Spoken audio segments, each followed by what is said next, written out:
નમસ્કાર, સ્વાગત છે આપનું ધ લોકસત્તામાં। હું છું નસરી। એક વિડીયો સોશિયલ મીડિયા પર વાયરલ થઈ રહ્યો છે અને આ વિડીયો જેવી રીતે આની માહિતી જો જાણવા જઈએ તો તેમાં જાણવામાં આવી રહ્યું છે કે આ વિડીયો વડોદરાનો છે અને તેમાં એક કચરાની જે ગાડીઓ હોય છે તે ગાડીઓ ઊભી છે અને તેમાંથી કેટલોક સામાન બહાર કાઢવામાં આવી રહ્યો છે। બતાવીશું આપને આ વિડીયો અમે ગુનાખોરીમાં। તો હાલ એક વિડીયો જે રીતે સામે આવી રહ્યો છે જેમાં 4-5 કચરાની ગાડીઓ ઊભી રહી છે। કચરાની ગાડીઓ બ્લુ કલરની, ભૂરા રંગની આપણે બધાએ જોઈ હશે। આપણા બધાના ઘરની બહાર જે કચરો કલેક્ટ કરવા માટે આવે છે તે ગાડીઓ, જેમાં એક ગાયન વાગતો હોય છે, ગાડીવાલા આયા ઘર સે કચરા નિકાલ। જી હા, એ જ ગાડીઓ। એ 4 થી 5 ગાડીઓ દરરોજ એક જ જગ્યાએ નિત્યક્રમ મુજબ ઊભી રહે છે અને આ ગાડીઓમાંથી કેટલોક સામાન બહાર કાઢવામાં આવે છે। ક્યાં ઊભી રહે છે આ ગાડીઓ? આ ગાડીઓ એક ભંગારવાળાની દુકાનની બહાર ઊભી રહે છે। જી હા, વિડીયોમાં સ્પષ્ટ દેખાય છે। કેટલોક સામાન ગાડીવાળા ગાડીમાં જે કચરાની ગાડી છે તેમાંથી કાઢે છે અને ભંગારવાળાને આપે છે।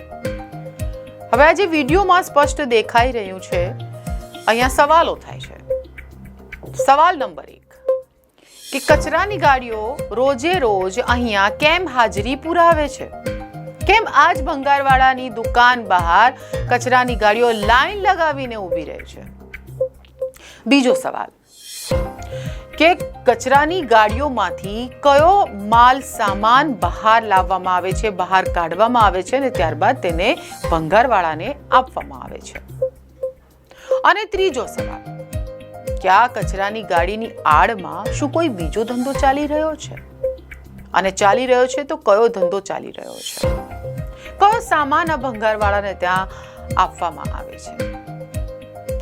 આ જેવી રીતે જ વિડીયો બહાર આવ્યો છે તેની પર તપાસ થવી જોઈએ તેવી માંગણી સાથે કેટલીક લોક માંગણીઓ પણ ઊભી થઈ છે, કેમ કે જેણે વિડીયો શૂટ કર્યો હશે તેને પણ આવા સવાલો ઊભા થયા હશે।